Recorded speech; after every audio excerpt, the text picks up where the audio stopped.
안녕하세요. 철학인문 수강생 여러분. 자, 오늘은 10주차 첫 번째 수업입니다. 오늘은 그 정당함과 부당함의 문제에 대해서 살펴보도록 하죠. 보통 이걸 도덕의 문제 또는 윤리의 문제라고 하는데요. 오늘은 근데 이게 그 어떤 특별한 행동이 정말 그게 옳은 일인지 그른 일인지 이런 걸 구체적으로 따지진 않을 거예요. 오늘 그냥 옳고 그름이라고 하는 게 도대체 어떤 말인지, 또는 옳고 그름의 어떤 보편적인 기준이라고 하는 게 있는 건지, 그런 걸 제 생각해 보려고 하는 거고요. 자, 한번 봅시다.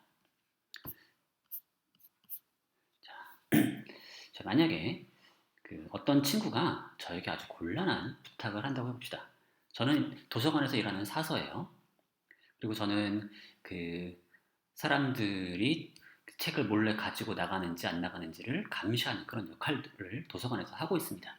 그게 제가 맡은 일이에요, 도서관에서. 근데 친구가 저한테 부탁을 하는 거죠. 아, 도서관에 있는 어떤 책이 도서관에서만 열람할 수 있다. 그래서 이게 지금 가지고 나가서 보면 참 좋을 것 같은데 네가 좀 눈 감아주면 안 되겠냐? 라고 물어보는 거죠. 아, 자기가 이제 연구할 때 꼭 필요해서 이걸 좀 한참 동안 밖에 나가서 가지고 나가서 봤으면 좋겠다는 거죠. 한 번만 하고 이제 부탁을 하는 겁니다. 하지만 제 입장에서는 매우 깨름직하죠. 이 일을 하기가 싫어요. 친구 말이니까 좀 들어줘야 될 것도 같지만 이 일이 왠지 옳은 일 같지가 않죠. 올바른 일이 아니라 뭔가 부당한 일처럼 느껴져요. 이 일은 해선 안 되는 일 같아요. 왜 그럴까요? 자, 첫 번째 가능한 이유는 이런 거죠. 이 일이 규칙을 어기는 일이기 때문인 거죠. 맞죠? 책을 훔치는 일은 분명히 규칙을 위반하는 일입니다. 뭐 실정법을 위반하는 거거나 아니면 규칙을 위반하는 거거나 모종이 이미 사람들이 지키자고 약속한 그 규칙을 위반하는 거죠. 자, 그런데 단지 규칙을 어기기 때문에 이 일이 부당한 걸까요? 자, 근데 이렇게 생각하면은 문제가 좀 있어 보여요. 왜냐하면 규칙이라고 하는 것 자체가 그 자체로 정당하거나 그 자체로 정당한가요? 자, 지금 어떤 일이 부당한지 정당한지를 규칙에 호소해서 판단하려고 한다면 규칙 자체는 어떻게 판단할 수 있죠? 자, 그리고 오히려 우리는 거꾸로 이렇게 생각하기도 하죠. 어떤 규칙에 대해서 아, 그건 뭔가 정당한 일을 금지하는 것 같아. 그래서 문제가 있어. 라고 생각하거나 때로는 부당한 일을 요구하는 것처럼 보일 때도 있어요. 어떤 규칙이. 그러니까 규칙 자체가 그 자체로 옳다고 생각하기보다는 규칙도 얼마든지 올바르거나 그럴 수 있는 거죠. 그리고 우리는 그래서 그 규칙의 정당성 또는 부당성을 평가하고 때로는 아, 이 규칙이 애초에 그 부당한 요구를 하고 있으니까 그 규칙을 수정해야 한다. 라거나 이런 식의 요구를 하기도 하죠. 그래서 실제로 많은 사회 운동가들이 그런 일을 위해서 열심히 매진하기도 하죠. 따라서 어떤 일이 부당하다라고 하는 일을 규칙에만 호소해서 할 수 없어요. 우리는 때로는 오히려 거꾸로 우리는 정당성, 부당성에 호소해서 규칙을 평가하고 또는 때로는 그걸 그 정당한 일을 할 수 있도록 규칙을 새로 만들고 수정하고 이런 일을 우리는 해야 되잖아요. 실제로 그리고 역사적으로 그런 일을 꾸준히 해왔었고요. 따라서 규칙이라고 하는 것이 최종 심판관 역할을 할 수는 없는 거죠.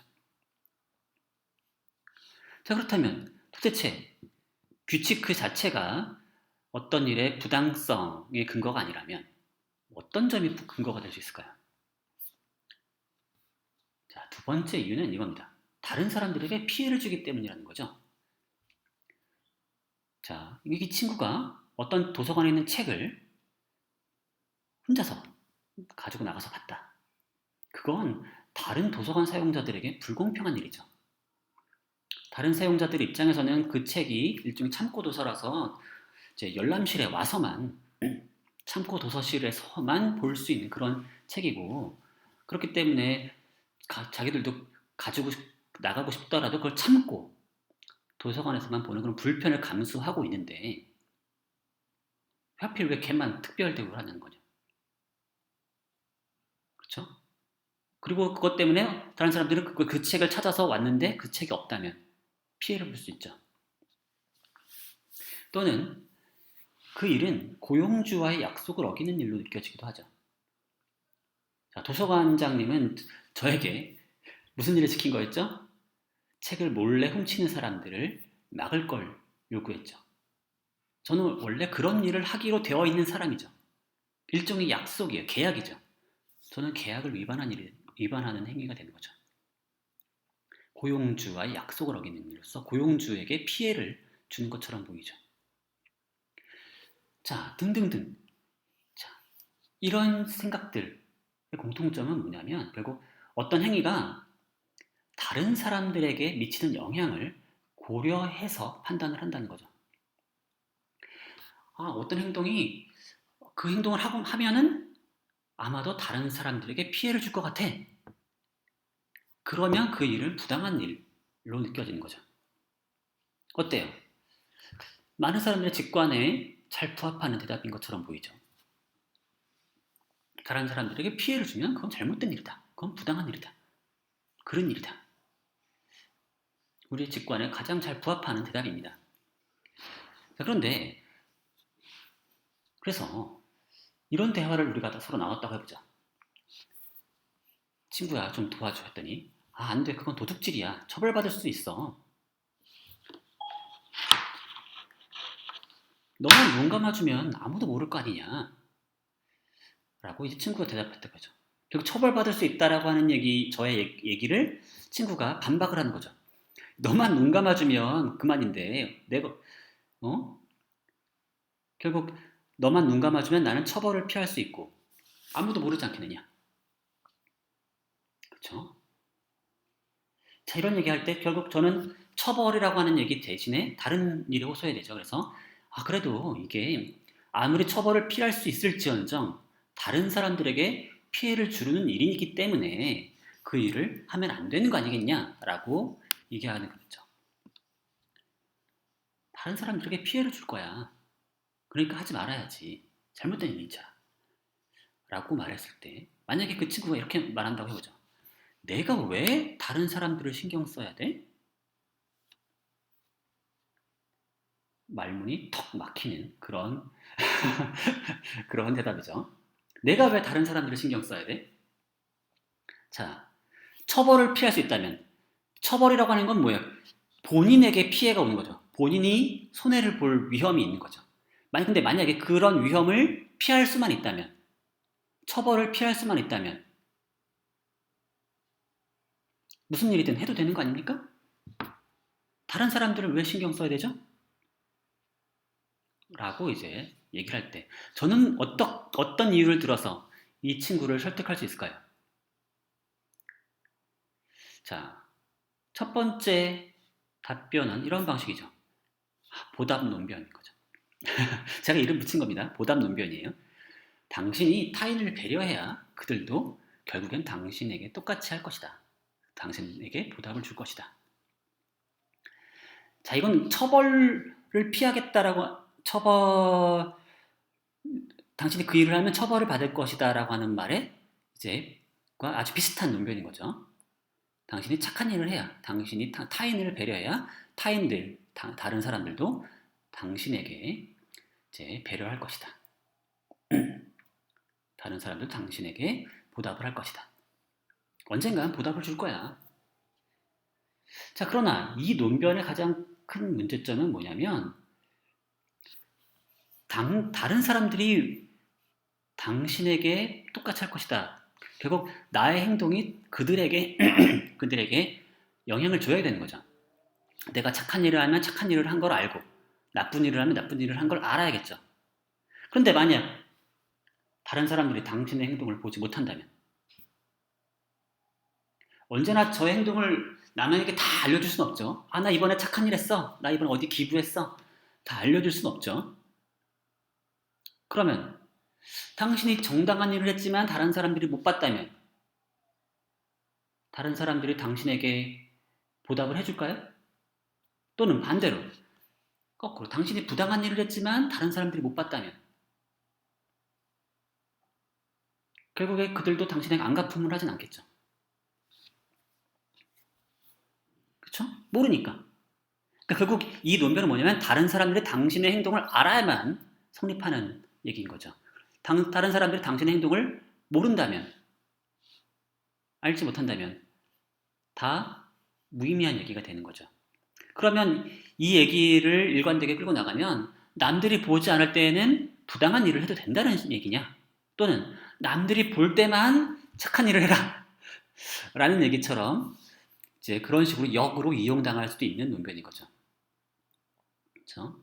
만약에 이 친구가 책을 훔치려고 하는데 그거 뭐 다른 사람들이 어떻게 알겠어요? 니만 눈 감아주면 아무도 모를 텐데 누가 당신은 그 살면서 열심히 책을 훔치지 않았군요. 그러니까 당신에게 우리도 보답을 하겠습니다. 라고 누가 얘기를 해주겠어요? 아무도 모르는데. 그렇죠? 훔치지 않았다고 해가지고 남들이 알아주지 않는 거죠. 맞죠? 물론 뭐 여기서 세세하게 따지고 들면은 여러 가지 얘기로 발전시킬 수 있어요. 아무리 그렇다 하더라도 아무리 그 사람들에게 알리지 못한다 하더라도 결국엔 뭐 알기 마련이다. 그렇게 세상에 비밀은 없다. 이런 식으로 이제 끌고 나갈 수도 있지만 여전히 우리의 논변은 그런 현실적인 가능성 가지고 하는 거라기보다는 어떤 논리적 가능성만 생각한다면 결국 다른 사람들이 결국 내 행동을 알아차리지 못한다면 나는 부당한 일을 해도 되고 이런 식으로 갈 소지가 분명히 있는 그런 논변이 되는 거죠. 그렇다 보니까 어떤 도덕의 기초를 세우고자 하는 사람들에겐 이런 현실 세계에서 다른 사람들이 보답을 하거나 다른 사람이 안갚음을 하거나 라는 방식으로 설득을 하기보다는 좀 더 아주 강력한 논변이 필요했는데 그게 바로 이제 사후 심판 논변인 거죠.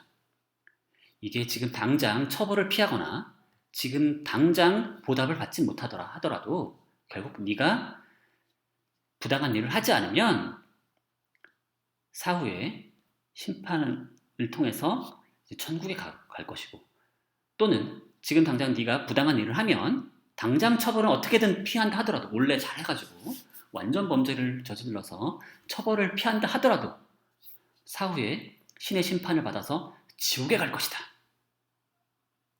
자, 그러면 이런 식의 얘기를 하게 되면 결국 다른 사람들이 못 알아차린다는 문제, 못 알아차릴 수도 있다라고 하는 그런 난점을 피할 수가 있죠.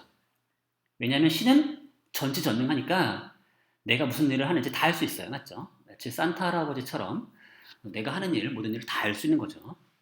그래서 선물을 줄지 말지 아니면 벌을 줄지 신은 다 일일이 다 계산할 수 있다는 거죠. 근데 문제는 신을 안 믿으면 어떻게 되는 거죠? 또는 신이 없다면 사후에 나를 심판할 신이 없다면 그럼 결국 모든 게 허용되는 건가요? 실제로 그런 믿음을 가진 사람도 분명히 있더라고요. 제 친구 중에 그런 사람이 있었어요. 그래서 그 사람은 신이 없으면 결국 처벌이라고 하는 사후에 처벌이라고 하는 게 없기 때문에 결국 나는 무슨 일을 해도 된다. 무슨 일을 저지러도 되는 거 아니냐. 사실 또 그렇기 때문에 신을 믿어야 한다라고까지 가는 그런 신기한 저 입장에서는 약간 납득이 안 되는 그런 사고방식이었는데 어쨌든 그렇기 때문에 신을 믿어야 한다라고 그 친구는 막 주장을 했었어요. 신을 믿지 않으면 결국 그 도덕이 사라져버리기 때문에. 근데 그런 식의 얘기를 하지 않더라도 이 사후 심판론에게는 몇 가지 되게 중대한 약점이 있습니다. 뭐냐면 종교를 믿지 않는 사람들, 신을 믿지 않는 사람들도 정당한 일과 부당한 일을 구분해요. 사실 저는 무신론자인데 저 역시도 어떤 일은 잘못했다고 생각하고 어떤 일은 그 정당한 일이라고 생각하고 이런 구분을 합니다. 신에 호소하지 않고 전 하고 있어요. 저 말고도 많은 사람들이 그런 일을 실제로 하고 있죠. 그게 어떻게 된 거냐? 하는 거죠. 그 신에 호소하지 않고도 정당한 일과 부당한 일을 구분하는 그런 일이 납득이 돼야 하는 거죠. 자, 그 다음에 두 번째로 신이 있다고 하더라도 신에 의한 금지 그 자체가 그 일이 부당한 이유임을 제공해 주진 않아요. 자, 이게 무슨 말이냐면 자, 신이 금지했기 때문에 그 일이 부당한 일이 되는 건가요? 자, 어떤 일이 있어요. 어떤 일 A라고 합시다. 어떤 일 A가 있는데 자, 어떤 일 A가 있는데 이 일을 신이 금지했어요. 신이 금지했다고 하죠. 성서에 써 있어요, 만약에.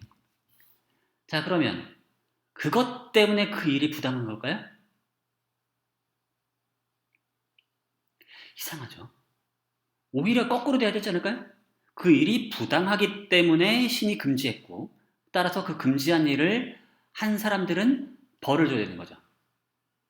그러니까 신이 금지했다라는 것 자체만으로는 그 일이 왜 부당한지 우리가 궁금한 건 바로 그거거든요. 왜 그 일이 부당한지 그거에 대해서 아무런 해명을 해주지 못한다는 거죠.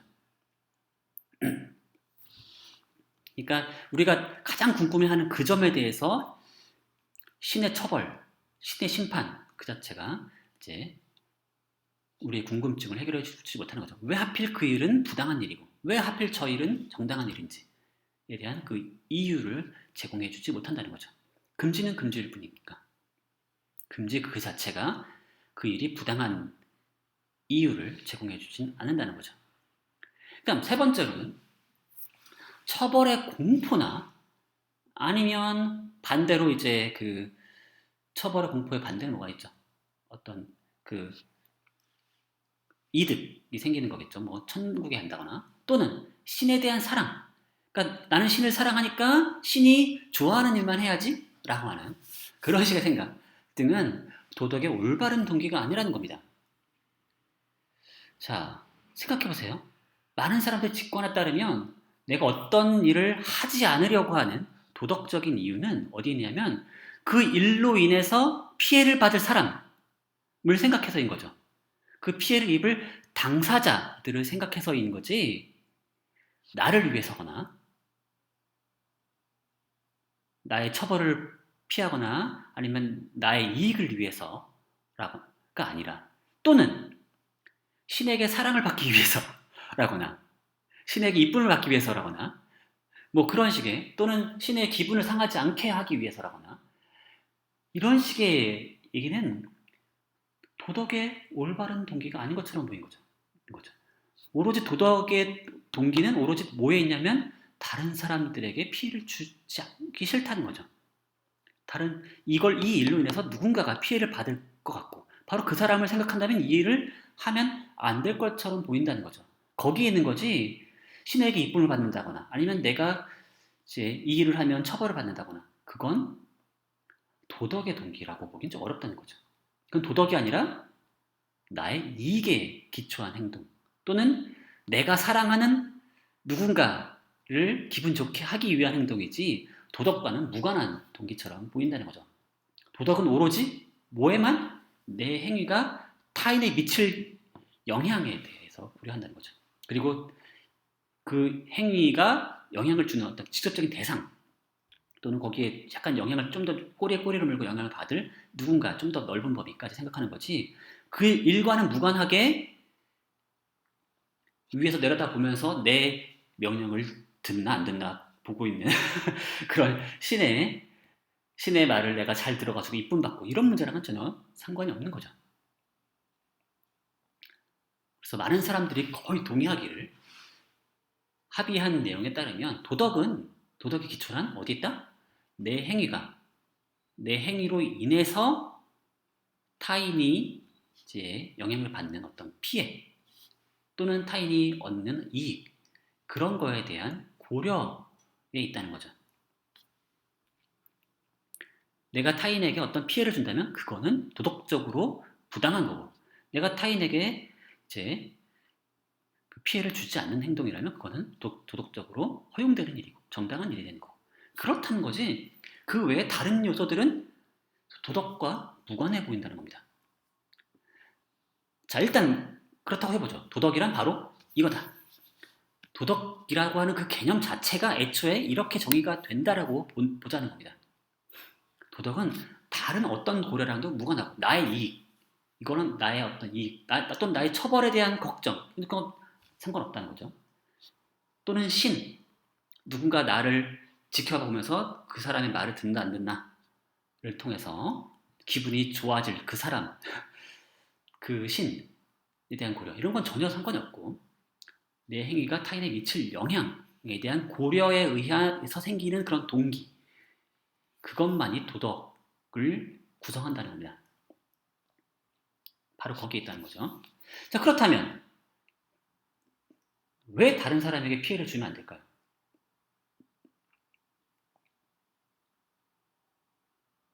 바로 그 질문이 아주 근본적인 질문이 되는 거죠. 그러니까 도덕이란 결국 타인에 미칠 영향에 대한 고려를 의미하는 거라면 거기에 그 고려에 기초한 동기와 연관되는 행동, 판단이라고 한다면 왜 하필 그래야 되는 걸까요? 다른 사람에게 피해를 주면 왜 안 되는 걸까요?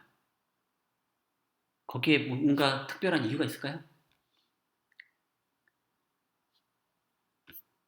자, 아주 기가 막힌 논변이 하나 있습니다. 그리고 사실은 이건 동서양을 막론하고 거의 모든 그런 학자들, 윤리학자들 또는 이제 고대 어떤 그 성각자들 등등이 거의 비슷한 논변을 제시했었어요. 그래서 어떤 사람은 이걸 도덕의 황금률이라고도 부르기도 하고요.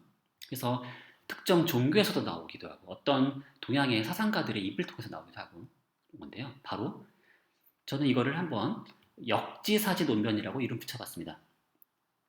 우리에게 가장 익숙한 표현이죠. 역지사지 논변. 입장을 바꿔서 생각해봐라 라고 하는 거죠. 그래서 누가 너한테 그러면 너는 좋겠냐는 거죠. 바로 이걸 상상하는 순간 이 질문에 대해 내가 답을 하려는 순간 답을 하고 나면 결국 내가 하려는 어떤 행동이 이제 옳은 일인지 이제 그른 일인지 판단이 된다는 거죠. 자 생각해 보세요. 내가 누군가의 우산을 훔치려고 했어요. 지금 내가 어떤 식당에 갔다가 일어서려고 하는데 지금 저기 바깥에 비가 오고 있네요. 근데 나는 우산이 없어요. 그래서 에이 모르겠다. 저기 꽂혀있는 우산 하나 들고 가야지. 하려고 하는데 옆에 있던 사람이 뭐 친구라고 해봅시다. 야, 왜 그래? 어? 누가 너한테 그러면 넌 좋겠냐? 어? 라고 얘기를 했을 때 저는 왜 그 도덕질을 망설이게 되고 왜 죄책감을 느끼게 되는 걸까요? 왜 그러는 걸까요? 바로 이게 지금 역지사지를 지금 요구하는 그런 질문인 거죠. 근데 이게 이런 질문이 왜 저를 망설이게 하고 저에게 죄책감을 주는지 좀 꼼꼼히 따져볼 필요가 있는데요. 자, 이건 어떻게 작동하느냐? 첫 번째 이거죠. 자, 이 질문에 대해서 답한다면 보통 이렇게 답하겠죠. 아, 누군가 내 우산을 훔친다면 난 기분이 안 좋겠죠. 그렇죠? 난 안 좋아요. 근데 거기서 단지 내가 안 좋은 게 내가 내 기분만 상한 게 아니라 나는 그 사람이 잘못했다고 생각하죠. 그 사람에게 화가 나요. 분개해요. 그래서 그 사람이 잘못했고 그 사람이 내 우산을 훔치지 말았어야 한다고 생각하는 거죠. 왜냐면 그 사람이 나에게 피해를 주니까. 그렇죠? 그 사람이 나에게 피해를 줬고 이 피해는 단지 우연에 의한 피해가 아니라 그 사람의 행동으로 인해서 발생한 피해죠. 그러니까 그 사람이 잘못했다고 생각하고 그 사람이 우산을 훔치면 안 된다고 생각하겠죠. 이게 이제 보통 누가 너한테 그러면 너는 좋겠니? 라고 하는 것에 그 질문에 대한 대부분의 답변이죠. 그렇죠? 대부분 비슷하게 생각할 거예요. 맞죠? 기분이 안 좋아지고 그리고 제가 입은 피해에 대해서 그 피해 잘못이 바로 그 사람에게 있다. 그 사람이 잘못했다. 그래서 도덕적으로 잘못했고 따라서 그 일을 하면 안 됐었다. 라는 거죠. 그 일을 하지 말아야 할 이유가 있는 거죠. 그 사람은. 왜냐? 나에게 피해를 주니까. 그렇게 생각을 한단 말이에요. 그렇다면 마찬가지로 나의 잠재적 피해자 역시 그 사람이 만약에 내가 우산을 훔쳤다면 그 사람 역시 똑같은 이유로 내가 잘못했고 내가 우산을 훔치지 말았어야 한다고 생각을 하겠죠. 그러니까 결국 이걸 통해서 저는 내가 남의 우산을 훔치는 건 잘못이고 도덕적으로 그른 일이고 도덕적으로 부당한 일이고 그 일을 하면 안 될 이유가 있다는 거죠. 바로 이렇게 따라 나오는 것처럼 보인단 말이죠. 자, 근데 요 A에서 어떻게 B로 넘어가는 걸까요?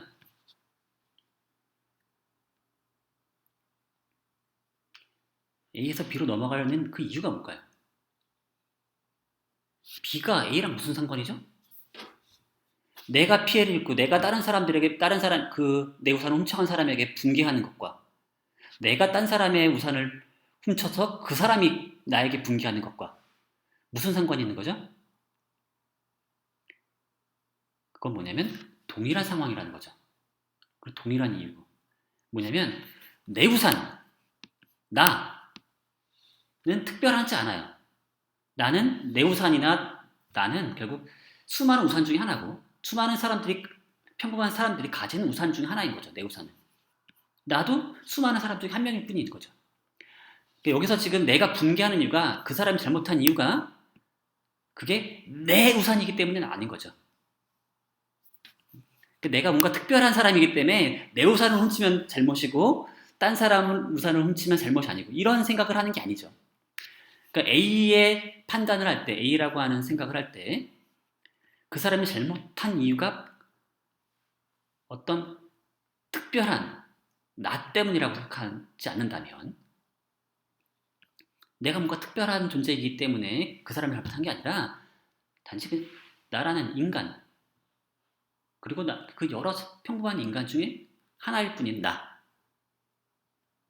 피해를 줬기 때문에 잘못을 한 거라면 마찬가지 이유에서 내가 우산을 훔쳐서 피해를 입은 다른 사람 역시 똑같은 이유에서 나에게 잘못했다고 생각할 수 있고 나에게 훔치지 말았어야 한다고 요구할 수가 있는 거죠. 그리고 거기선 뭘 지키는 거예요? 바로 일관성을 지키는 거죠.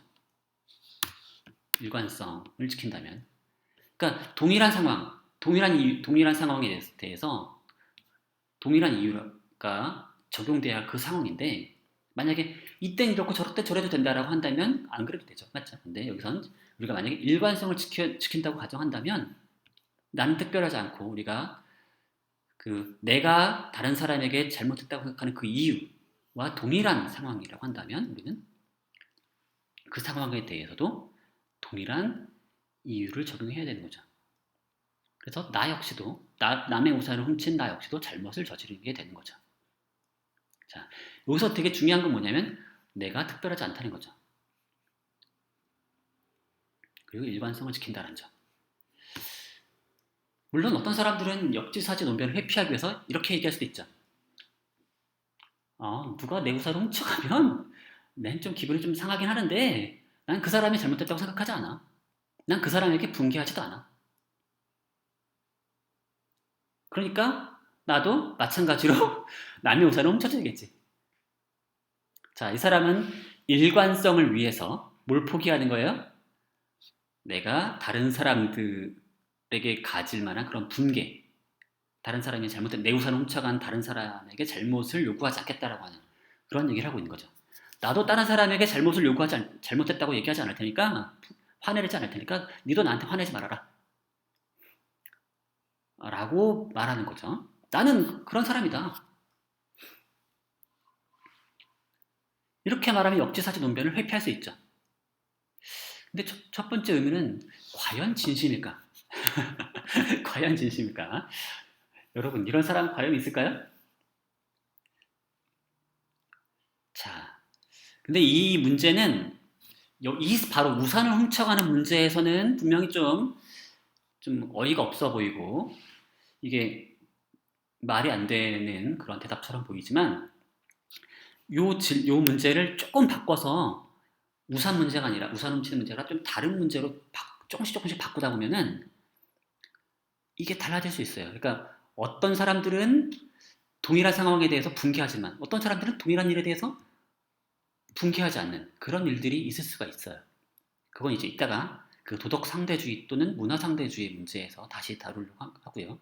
그러니까 실제로 이런 태도를 가진 사람, 어떤 동일한 사안에 대해서 나는 거기에 분개하지 않아 라고 하는 순간 이 역지사지 논변이 그 문제에 대해서는 깨질 수가 있어요. 그래서 상당히 좀 복잡한 상황이 생길 수가 있는데요. 그건 좀 이따가 다시 얘기하도록 하고요. 결국 어쨌든 여기서 하고자 하는 얘기는 뭐냐면 도덕의 기초가 결국 뭐에 호소하는 거예요? 나는 특별하지 않다. 그래서 이게 뭔가 좋고 나쁜 게 특정한 사람들에게 좋고 나쁜 게 아니라 그러니까 그들의 관점에서만 나쁜 게 아니라 이성적인 사람이라면 모두 이해할 수 있는 보다 보편적인 관점에서도 좋거나 나쁘다는 믿음인 거죠. 도덕의 기초는 바로 보편성을 추구한다는 거죠. 나에게 나쁘거나 나에게 좋거나 하는 게 아니라 내 관점에서는 그런 게 아니라 모두가 그렇다. 그렇기 때문에 이 일은 나한테 나쁜 게 아니라 그냥 나쁜 일인 거죠. 어떤 일은. 우산을 훔치는 거는 나에게 나쁜 일이 아니라 그냥 나쁜 일인 거예요. 왜? 보편적인 관점에서 그건 그런 일인 거죠. 그렇게 생각하는 도덕은 바로 그런 걸 지향하는 거죠. 그런 방향을. 단지 나의 관점에서 누구의 관점에서 그게 아니라 보편적인 관점에서 좋거나 나쁘다라고 하는 판단을 할 수 있다는 그런 믿음인 겁니다. 그래서 그리고 이 관점에 따르면 각 개인이 자신의 행동을 결정할 때 자신의 이익뿐 아니라 타인의 이익도 고려해야 할 이유가 있음을 의미하는 거죠. 그렇죠? 그러니까 뭐냐면 그 방금 전에 말했듯이 여기 역지사지 논변이 바로 그 얘기를 하는 거죠. 지금 결국 나는 다른 모든 사람들의 중에 한 명인 거고 내가 다른 사람들의 피해를 입히지 말아야겠다는 그런 마음 마찬가지로 다른 사람도 나에게 피해를 미치면 나는 분개할 것이다 라는 그런 마음 이것들이 다른 사람들 모두에게 적용되는 보편적으로 적용되는 거죠. 그래서 보편적으로 자 이때 재미난 거는 다른 사람이라고 하는 게 이 범위가 자신의 가족이나 친구의 범위를 넘어섭니다. 그렇죠? 특별한 관계를 갖고 있는 나와 특별한 관계를 갖고 있는 사람들에게만 피해를 주지 말아야 할 뿐 아니라 내가 모르는 사람들까지도 신경을 써야 한다는 거죠. 왜 그러냐? 왜 나는 내가 모르는 사람들의 피해까지도 신경을 써야 되는 거냐? 그 이유는 나는 거꾸로 내가 모르는 타인들도 그들의 행동이 나에게 미치는 영향에 대해 신경을 써야 한다고 저는 생각하거든요. 내가 모르는 사람이라 하더라도 그 사람이 나에게 피해를 주면 저는 싫죠. 그리고 저는 그 사람에게 잘못했다고 얘기하고 그 사람에게 반성을 요구하거나 그 사람이 그런 일을 하지 말 것을 말았어야 한다고 얘기하겠죠. 마찬가지로 나 역시도 내가 모르는 다른 사람들에게 나의 행동이 미칠 영향에 대해서 고려해야 한다는 거죠. 이게 바로 도덕이라고 하는 것이 말하는 바인 거죠. 도덕은 단지 나의 이익을 생각하는 것도 아니고 또는 나의 주변, 내가 친한 사람들, 내가 아는 사람들만 신경 쓴다는 게 아니라 모든 사람들을 써야 한다는 얘기인 거죠. 그게 바로 역지사지 논변이 얘기하는 바입니다. 근데 물론 이게 좀 골치 아픈 문제가 있어요. 뭐냐면 다른 사람들을 신경 써야 하는 건 맞는데 그러면 얼마나 어떻게 신경 써야 하냐는 거죠. 자, 그런 문제들은 이제 이 도덕의 문제에 아주 골치 아픈 문제들이 되는데요. 우리는 얼마나 공평하게 타인을 신경 써야 되느냐. 나만큼 타인들을 다 똑같이 공평하게 신경 써야 되느냐? 내 자식보다 내 자식만큼 다른 사람들도 똑같이 사랑해야 될까요? 그런 식으로 요구하는 건 좀 너무 지나친 것처럼 보이죠. 그래서 뭔가 균형이 필요한 것처럼 보여요. 나의 이익, 나의 이해관계. 그 책에 보면 관심이라는 표현이 막 계속 써 있는데 사실은 그 관심이라기보다는 오히려 이해관계라고 하는 말이 더 좋아요. 그게 더 훨씬 와닿을 거예요.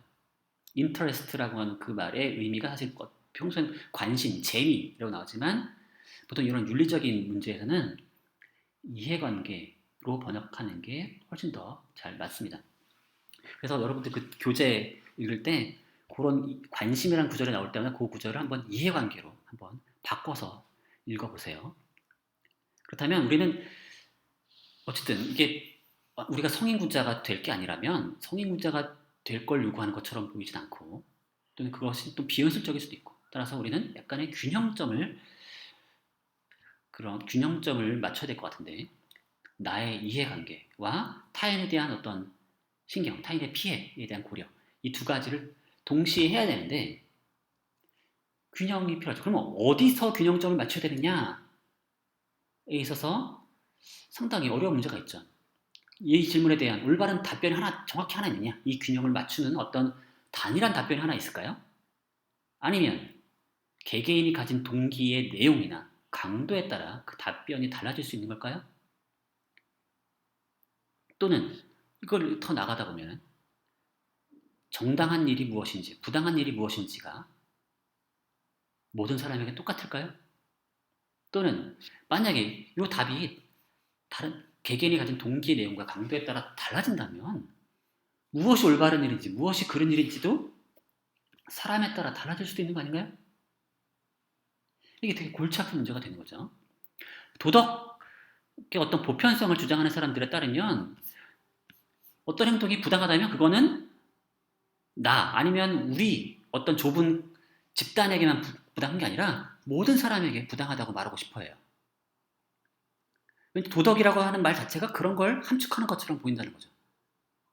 근데 어떤 사람들은 그 행동이라고 하는 게 결국 행동이라고 하는 게 그 동기에 의존하고 그러니까 행동이라고 하는 게 어떤 그 행동을 할 이유와 관련이 있고 그 이유는 또 그 각각 개개인이 가진 동기에 의존하고 근데 동기는 사람마다 다 다르니까 결국 어떤 행동이 정당하냐 부당하냐에 대한 판정은 사람마다 달라지지 않겠느냐 라고 주장하는 사람이 있는 거죠. 그래서 앞 전자가 도덕 보편주의라면 후자는 도덕 상대주의라고 부를 수 있습니다. 자, 보편주의도 선택지가 여러 가지가 있을 수 있고 상대주의도 여러 가지가 있을 수 있는데 그 교재를 보면 세 가지 입장 선택지를 제시하고 있습니다. 그래서 보편주의에 해당하는 입장 두 가지와 이 상대주의에 해당하는 입장 하나를 소개하고 있는데요. 한번 보도록 하죠. 이 문제가 되게 상당히 재미난 문제고 근데 책을 보면은 좀 어려워요. 그 부분이 살짝 헷갈리고 저도 이해하는데 조금 어려움을 겪었기 때문에 이걸 좀 신경 써서 제가 도식화해서 설명을 해드리도록 하겠습니다. 자, 일종의 삼각관계가 있는 건데요. 도덕적 판단과 이유와 동기 사이에 모종의 물고 물리는 관계가 있는 것처럼 보여요. 그래서 동기는 사람마다 다양할 수 있어요. 그리고 동기에 의해서 이유가 만들어지는 것처럼 보이죠. 난 어떤 걸 하고 싶어. 그렇기 때문에 그 일을 해야 돼. 뭐 그런 식의 이제 이유들이 보통 개인적 동기와 긴밀한 관련이 있어 보이죠. 근데 반면에 도덕적 판단이라고 하는 뭐예요? 그 일이 부당하다라고 하는 건 그 일을 하면 안 될 이유가 있다는 거죠. 그러니까 도덕으로부터 이유가 또 나오는 것처럼 보인단 말이죠. 그러니까 이 관계들을 잘 보면은 도덕이 보편적이라 그러면 동기와 이유, 행동의 이유가 연관을 맺는 방식, 그리고 이유가 어떤 행동을 하고 말고를 결정짓는 그런 방식이 이제 연결이 되는 것처럼 보이는데 도덕적 판단은 보편적이어야 되면서 동기는 다양하다라고 하는 게 왠지 아기가 잘 맞기 어려운 것처럼 보인다는 거죠. 자, 이거를 선택지마다 하나씩 좀 소개를 드리자면, 선택지 1은 이렇습니다. 동일한 일은 모두에게 똑같이 정당하거나 부당하다. 겁니다.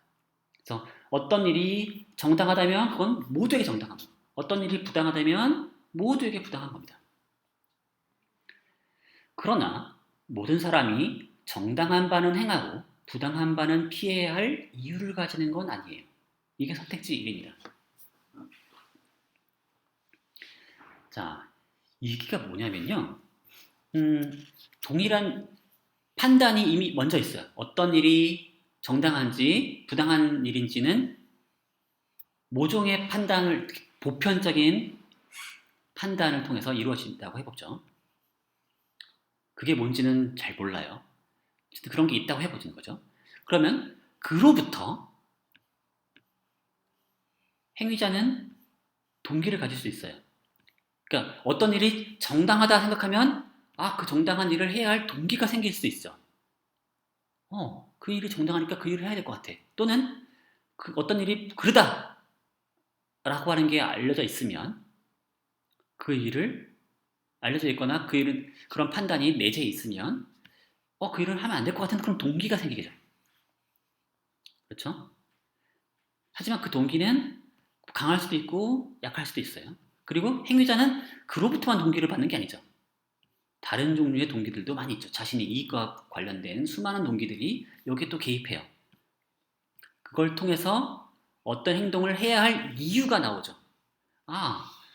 그 일은 하면 남에게 이 정도의 피해를 주지만 나에게 이런 막대한 이익을 주니까 나는 이런 일을 해야 할 이유가 있어. 라는 식으로 이유가 나오는 거죠.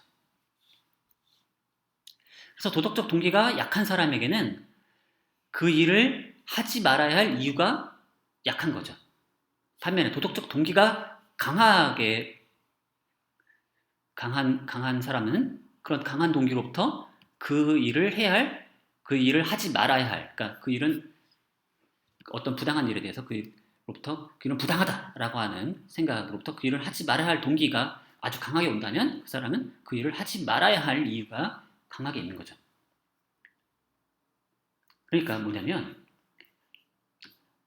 결국 어떤 일을 해야 할 이유가 있느냐 없느냐는 것은 사람마다 달라질 수 있다는 겁니다.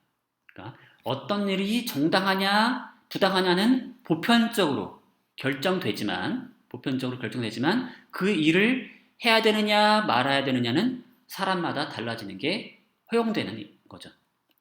왜냐하면 사람들의 동기는 다양할 수 있고 그 안에 포함된 도덕적 동기 역시 다양한 수준으로, 다양한 강도로 가질 수 있기 때문에 결국 그것은 그 일을 해야 되느냐 말아야 되느냐는 결국 행위자에 따라 달라질 수 있다는 겁니다. 자, 이 선택지 1은 장점이 뭐예요? 도덕적 판단이라고 하는 게 보편적이라는 점을 보존하고 있죠. 도덕적 판단의 보편성을 이제 지키는 대신에 뭘 희생했어요? 그 일의 그 도덕적 판단에 기초한 행위의 강제성을 포기했죠. 그 일을 하지 않아도 상관없어요. 사람마다. 나는 그럴 동기가 약해. 그러면 그만인 거죠. 이게 선택지 1번이 가진 약점입니다. 선택지 2는 이런 거예요. 이번엔 모든 사람은 정당한 바를 행하고 부당한 바를 피해야 할 이유를 가지고 있어요. 그러나 그 이유는 사람들이 갖고 있는 동기에 의해, 각자가 실제로 갖고 있는 동기에 의해 결정되는 것이 아니라 오히려 우리의 동기를 교정하는 이유가 되는 겁니다. 자, 이것 역시 보편적인 모종의 이유에 의해서 정당한 바를 그 이유 때문에 어떤 행동은 하면 안 돼요. 그 일은 부당한 일이 돼서 하면 안 된다는 이유를 제공합니다. 자, 그래서 어떤 일은 보편적인 이유에서 부당한 일이면서 하면 안 되는 이유도 있어요. 그래서 도덕적 보편성과 판단의 보편성과 그것의 강제성까지도 이제 취하는 그런 장점이 있는 선택지입니다. 자, 게다가 더 재미난 점은 뭐냐면 그 보편적인 이유 때문에 행위자의 동기 중에 뭔가 잘못된 동기가 있다면 그 동기를 교정하는 그런 이유를 제공해요. 요 이유가. 그쵸? 아, 내가 그 일을 하고 싶어. 아, 나 저 사람의 물건이 너무 탐나. 라는 그런 동기가 있어요. 하지만 모종의 이유 때문에 그 일은 그런 일이고 그 일을 해서는 안 될 이유가 있다라고 한다면 그 이유 때문에 내 동기를 이제 좀 줄여야겠구나. 네, 그 동기를 이제 규정해서 약간 그 억제해야 되는 거죠. 억제. 그 동기를 억제하고 동기를 그런 식의 이유를 제공하게 되는 거죠. 그래서 이유가 매우 중요한 역할을 해요. 그 이유가 상당히 보편적인 이성을 통한 어떤 이유가 제공되는 거죠. 그래서 얘가 도덕적 판단도 제공하고 동기도 이제 제어하는, 컨트롤하는 그런 역할을 하는 거죠. 문제는 뭘까요? 이 선택지의 가장 큰 약점은 뭐냐면 도대체 이 보편적인 이유가 뭐냐는 거죠. 행위자가 가지고 있는, 실제로 갖고 있는 그 동기랑 무관한 그 이유라는 게 도대체 뭐냐는 거죠. 그렇죠? 그래서 너무 그 이유가 신비화되어 있어요. 그 점이 좀 가장 큰 결점이 되겠고요. 세 번째 선택지는 일종의 도덕 상대주의입니다. 그 뭐냐면 도덕은 보편적이지 않다는 거죠. 행위자의 동기에 따라 서로 다른 이유가 만들어지고 그에 따라 서로 다른 도덕적 판단이 만들어질 수 있는 거죠. 그래서 어떤 사람들은 타인을 배려하는 그런 동기가 적어요. 그러면 그로부터 타인의 배려를 무시하고 타인에 대한 배려를 하지 않는 어떤 모종의 여러 가지 행동들을 할 이유가 생기고 애초에 그런 동기가 없으니까 그런 이유가 생기고 그런 사람에게는 그런 일이 도덕적으로 그런 일도 아닌 게 되는 거죠. 그래서 이런 입장이 이제 바로 도덕 상대주의가 되는 거고요. 자, 이런 입장이 이상해 보일 수도 있어요. 그러면 사람마다 도덕적 판단이 달라진다는 거냐? 바로 이 사람이 그렇다고 말하는 거죠. 그렇다고 그럼 물건을 훔치는 게 어떤 사람에게는 정당한 일이면서 어떤 사람에게 그런 일이 될 수 있느냐? 이 사람 그렇다고 말하는 거죠. 과연 그런가? 자, 물건을 훔치는 건 오늘날 너무나 당연하게도 부당한 일처럼 느껴지긴 하죠. 근데 예나 지금이나 남의 물건을 훔치는 건 분명히 이제 문제가 있는 행동으로 여겨지는데 반해서 여러 가지 다른 행동들 한번 보죠. 이걸 뭐냐면 그 도덕상대주의는 지금 기본적으로 사람마다 다 달라질 수 있다는 건데 이거를 좀 더 그룹지어서 생각해 보면은 문화권에 따라서 시대에 따라서 장소에 따라서 사회적 배경에 따라서 국가에 따라서 달라질 수 있다는 얘기가 되는 건데요. 그러니까 도덕상대주의의 한 버전이 바로 일종의 문화상대주의라고 볼 수 있습니다. 문화상대주의. 문화권에 따라서 도덕적 기준이 달라진다. 옳고 그름의 기준이 문화권에 따라 달라진다는 거죠. 시대와 장소, 사회적 배경에 따라서. 그래서 가만히 생각해 보세요. 과거의 사회들이 정당하다고 인정했던 일들을 한번 따져보죠. 노예제, 농노제, 다 합법적인 일들이었죠. 그리고 단지 합법적일 뿐만 아니라 그 당시의 사람들은 그런 제도를 가지는 것에 대해서 죄의식을 가지지도 않았죠. 또 어떤 사회에서는 인간을 제물로 바치는 행위가 정당한 일로 인정받기도 하고 미국에서는 그 19세기에 인종분리 정책이 사용됐었죠. 사실 20세기까지도 인종분리 정책이 사용됐죠. 사실은 19세기엔 노예제가 있었고 20세기 중반까지도 인종분리 정책이 사용되고 있었죠. 그래서 유색인종과 흑인들이 사용해야 할 곳이 따로 있고 백인들이 사용할 곳이 따로 있었고 오늘날 이런 거는 다 윤리적으로 정당하지 못한 일처럼 도덕적으로 정당하지 못한 것처럼 느껴지죠. 또는 종교적, 정치적 자유를 금지하는 나라도 되게 많죠. 나라도 옛날에 훨씬 더 많았고 지금도 일부 있죠. 또는 세습적인 신분 제도가 있었던 나라도 엄청나게 많았고요. 과거에 거의 대부분이 그랬죠. 그리고 또 최근까지도 동성애를 금지하고 있는 사회들이 되게 많죠. 어떤 나라들은 이런 동성애가 이제 허용되기도 했지만 그렇지 않은 나라들도 있고요. 법적으로 허용됐다 하더라도 도덕적으로 이것을 이제 부당한 어떤 행동이다라고 생각하거나 부당한 태도, 이게 행동인가요? 글쎄요, 잘 모르겠는데 이런 것을 탐탁치 않게 생각하는 사람들이 많이 있단 말이죠.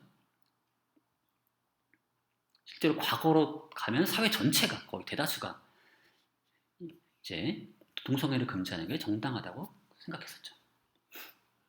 하지만 오늘날에는 이런 것에 대해서 거의 대부분 입장이 많이 바뀌었죠. 노예제는 정말 부당한 일로 생각하고 인간을 제물로 바치는 일은 절대로 해서는 안 되는 일처럼 생각되고요. 종교적 정치적 자유라고 하는 건 너무나 당연하게 여겨지기도 하고 세습적인 신분이라고 하는 것, 신분제도는 없어져야 한다고 생각하고요. 지금 오늘날 우리나라 사람들 대부분 비슷하게 생각하죠. 이 동성애 관련해서는 사람들마다 좀 다르기도 하고요. 자, 마찬가지로 과거의 사회들이 정당하다고 인정했던 일들 중에 대부분 많은 것들이 오늘날에는 부당하다고 여겨지기도 해요. 마찬가지로 현재 정당하다고 믿는 많은 일들도 미래에는 부당한 일로 간주될 거예요. 일종의 귀납이죠, 귀납. 마찬가지로 이렇게 생각하면 어떤 도덕적 판단이라고 하는 것에서 어떤 진리라고 하는 게 없는 거죠. 도덕적 진리라고 하는 건 있을 수 없다. 라고 하는 얘기처럼 보여요. 보편적인 진리는 없다. 시대에 따라 달라지는 거고 지금 정당하다고 믿는 것들 역시도 미래엔 또 바뀔 것이다. 미래엔 정당하지 않은 걸로 간주될 것이다. 어때요? 도덕 실제론에 대한 매우 강력한 반박 논변인 거죠. 일종의 비관적 메타 귀납이라고 해야 될까요? 그런 논변인데요. 자, 여기서 말하는 어떤 상대주의라고 하는 거는 어떤 아주 사소한 상대주의랑은 다른 겁니다. 우리 분명히 상황에 따라서 도덕적 판단이 달라질 수 있다는 건 대부분의 사람들이 인정할 거예요. 예를 들어서 교재에 나온 사례를 보면 빌린 조인에게 칼을 빌렸어요. 그러면 돌려주는 게 당연하죠. 안 돌려주면 부당하죠. 하지만 만약에 그 주인이 지금 그 칼로 누군가를 막 죽이려고 해요. 지금 막 이 사람이 약간 모은 쓴 일 때문인지 갑자기 사람이 미친 것처럼 누군가를 막 죽이려고 막 날뛰고 있어요. 그렇다면 이때는 돌려주지 않는 게 올바른 일인 것처럼 보이죠. 결국 칼을 돌려주는 일이 정당하냐 부당하냐는 상황에 따라 달라지는 것처럼 보입니다. 하지만 이때의 어떤 상대성은 그렇게 아주 심오한 의미의 상대성은 아니에요. 뭐냐면 동일한 원칙이 있고 그것이 상황에 따라 다른 행위를 요구하는 것으로 볼 수 있죠. 그렇죠? 우리는 여기서 지금 적용되는 원리가 뭐가 있냐면 결국 물건은 돌려주는 게 좋다라고 하는 것과 사람을 죽이면 안 된다는 것. 두 가지 원칙이 적용되는 건데 다만 우리는 사람을 죽이면 안 된다는 게 더 상위 원칙이라고 한다면 그리고 그런 원칙에 기초해서 웬만한 경우에는 주인에게 돌려주는 게 올바른 일이지만 만약에 아주 예외적인 상황으로 그 주인이 사람을 죽이려고 하는 상황이라면 그런 일이 발생하지 않도록 칼을 돌려주지 않는 게 올바른 일이 되는 거죠. 결국 두 상황이 달라짐에 따라서 무엇이 올바른지에 대한 판단이 달라지긴 했지만 원칙이 달라진 건 아닌 거죠. 자, 이런 종류의 상대성은 지금 도덕 상대주의랑은 무관한 얘기입니다. 도덕 상대주의 또는 문화 상대주의에서 말하는 그런 상대성은 도덕적 기준 또는 도덕적 원칙 그 자체가 달라진다는 거죠. 가장 기본적인 기준, 옳고 그름의 가장 기본적인 기준조차도 사회에 따라서 또는 사람에 따라 달라진다는 그런 얘기를 하고 있는 겁니다. 근데 과연 이게 말이 되느냐? 이 상황을 보면 말이 되는 것처럼 보이죠. 옛날에 그런 식의 정당성을 이런 행동들이 정당하다고 믿었지만 현재는 정당하지 않다고 믿는다. 자, 물론 이 논변에는 사실의 문제랑 규범의 문제가 섞여 있어요. 그 점을 유념해 주셔야 됩니다. 과거에 그래왔다. 현재 그래서 이걸 정당하다고 간주하지 않는다. 그래서 정말로 이게 정당한지 정당하지 않은지에 대해서는 사실 별개의 문제가 될 수도 있어요. 자, 어쨌든 근데 그 문제 보통 자연주의의 오류라고 부르는 그 문제인데요. 지금 그 문제를 떠나서 한번 생각해 보죠. 이 문화상대주의에 대해서 우리는 어떤 식으로 반론을 펼칠 수 있을까 한번 생각해 보세요. 자, 사회에 따라서 도덕적 기준이 달라진다. 그리고 그 기준은 어디에 속해 있어요? 사회마다 다르다는 거니까 우리는 특정한 사회, 어떤 내가 마음에 들지 않는 어떤 사회, 마음에 들지 않는 기준을 채택한 사회에 대해서 우리는 그걸 비난할 수 없다고 말하는 것처럼 보이죠. 근데 그 말은 곧 결국 우리 사회의 기준에 대해서도 비판할 수 없다는 얘기처럼 들립니다. 근데 그렇진 않죠. 우리는 다른 사회에 대해서 비판하는 걸 좀 조심스러워 하긴 하지만 우리가 속한 사회의 기준에 대해서는 비판할 자유가 있죠. 비판할 권리가 있고 이거 실제로 많이 비판하고 있죠. 이거 거의 맨 처음에 한 얘기죠. 규칙이라고 하는 것이 그 자체로 정당하거나 정당하지 않다라는 얘기를 했었죠. 우리는 그리고 그 규칙을 평가하고 수정하고 그런 걸 해왔다고 했죠. 지금 마찬가지 얘기입니다. 우리는 우리가 속한 사회 기준을 맹목적으로 추정하지 않아요. 우리는 우리 사회가 수용 중인 또는 우리 사회 구성원들이 대다수가 수용하고 있는 그런 기준들이 도덕적으로 잘못되었다고도 비판할 때가 있어요. 우리가 그동안 이런 기준들을 수용해 왔지만 이건 도덕적으로 잘못된 일이다 라고 비판할 때가 있죠. 그리고 이때 우리는 사회 구성원 대다수가 정당한 것으로 수용하고 있는 현재의 기준과는 다른 모종의 객관적인 기준에 호소할 수밖에 없는 거죠. 그러니까 우리가 이런 비판을 할 수 있다는 점, 현재 우리가 속한 사회의 기준을 비판할 수 있다라고 하는 그 사실로부터 뭘 얻을 수 있어요? 그 기준과는 다른 모종의 객관적인 기준이라고 하는 게 있다라고 하는 그 직관을 피할 수 없다는 거죠.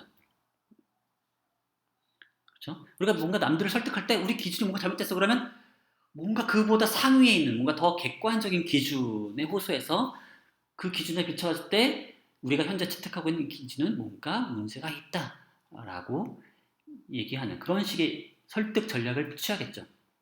이런 설득 전략의 가장 기본 전제가 뭐예요? 모종의 모든 사람이 동의할 만한 객관적인 기준이 있다라고 하는 거죠. 그런데 정말 그러냐? 책에는 소개가 되어 있지 않지만 뭐 나름대로 한번 이런 반론에 대해서 다시 재반론을 한다면 우리가 객관적인 기준에 호소해서 현재 우리 사회가 채택하고 있는 기준을 비판한 것처럼 느껴지긴 하지만 사실은 그때 그런 게 아니라 다만 단지 다른 기준에 호소할 뿐이다 라고도 생각할 수 있죠. 단지 객관적인 기준이 아니라 그냥 다른 기준에 호소해서 현재 우리 기준을 비판하고 있는 것처럼 볼 수 있죠. 그러니까 우리는 뭘 하고 있는 거냐면 일종의 벤치마킹을 하고 있는 거죠. 벤치마킹을. 그러니까 그 절대적인 어떤 뭔가 기준이 있는 게 아니라 다른 사회가 채택하고 있는 여러 기준들이 있죠. 다른 사회들은 우리 사회와는 다른 기준들을 채택하고 있어요. 그래서 그 기준에 비추어서 우리가 가지는 기준을 한번 평가해 볼 수도 있고 사실은 거꾸로 그 사회도 우리가 채택하고 있는 기준에 비춰서 자기네 사회의 기준을 되돌아볼 수 있죠. 이런 반성적인 역할을 해줄 수 있어요. 서로가 가지고 있는 서로의 그 다양한 기준들이 그런 역할을 해주는 건데 근데 그 중에 하나가 절대적인 또는 객관적인 기준이 되긴 어렵죠. 그러니까 우리는 서로 그냥 상호평가를 하고 있는 거고 서로 벤치마킹을 하고 있는 것 뿐이지 여기서 무슨 객관적인 기준의 존재를 전제할 필요는 없는 거 아니냐라는 게 뭐 일종의 재반론이 될 수 있겠죠. 자, 그러면 근데 글쎄 그렇다고 하더라도 뭐 이게 쉽진 않은 일인데 자 마지막으로 얘기만 하고 끝내도록 할게요. 도덕 개념 전체를 부정하려는 그런 논변이 만들어질 수도 있습니다. 자, 그 중 하나가 이런 건데요. 행동의 유일한 이유는 그 일이 그 사람을 기분 좋게 하기 때문이다 라는 얘기. 매우 익숙한 얘기죠. 그 사람의 만족을 위해서 하는 거다 라는 거죠. 또는 그 일을 하는 이유는 그 일을 하지 않았을 때 그 사람이 기분이 나빠지기 때문이다. 결국 모든 그 행동의 이유는 자기를 위해서라는 거죠. 다른 사람을 위해서가 아니라 자기를 위해서라고 하는 거죠. 그래서 도덕이란 없다라고 하는 거죠. 겉보기에 도덕적 행동이 있을 뿐이지 사실은 다 자기 이익을 위한 행동일 뿐이다라고 하는 그런 얘기가 있죠. 그리고 이 주장에 따르면 도덕이라고 하는 건 사실은 도덕이라는 개념 자체가 성립할 수 없는 거죠. 도덕이라는 개념은 애초에 뭐예요? 다른 사람에 대한 고려인 거죠. 그리고 그것만이 유일한 기초인 거죠. 도덕은. 그래서 이 얘기에 따르면 이타적으로 보이는 그런 행동의 동기 역시 사실은 죄의식을 회피한다라거나 아니면 자족감, 자기만족 이런 것들을 획득하기 위한 같은 자신에 대한 염려에 있다는 거죠. 그래서 만약에 어떤 사람이 그런 식의 감정을 못 느낀다면 이들은 도덕적이고 싶은 그런 동기를 갖지 않는 것이고 사실은 사람들은 그러지 않아도 되는 거죠. 그래서 도덕이란 개념 자체가 계속 사람마다 이건 사실 결국 상대주의랑도 비슷한 개념일 수 있는데요. 그거랑 해서 더 나가는 거죠. 사실 도덕이라고 하는 게 애초에 그런 강제적인 어떤 이유 같은 게 존재하는 게 아니라 그러니까 사회마다 다른 기준이 있는 게 아니라 이 도덕 개념 전체를 부정하는 논변은 뭐예요? 기준 자체가 없는 거죠.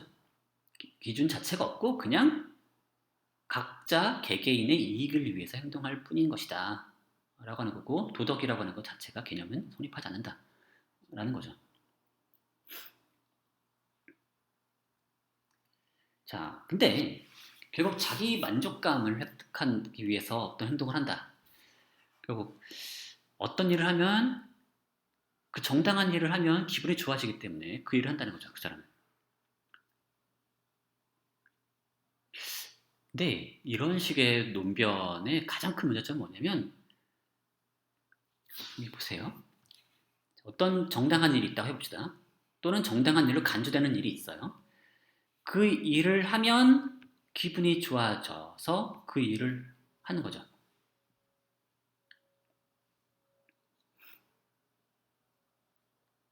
자, 정당한 일을 하면 그 일을 하면 기분이 좋아지기 때문에 그 일을 할 뿐이다 라고 얘기를 하는 겁니다. 그런데 왜 기분이 좋아지는 거죠? 그저 정당한 일이기 때문에 기분이 좋아지고 부당한 일이기 때문에 기분이 안 좋아진다라고만 하면 사실 설명이 없는 거죠. 별도의 이유가 필요해요.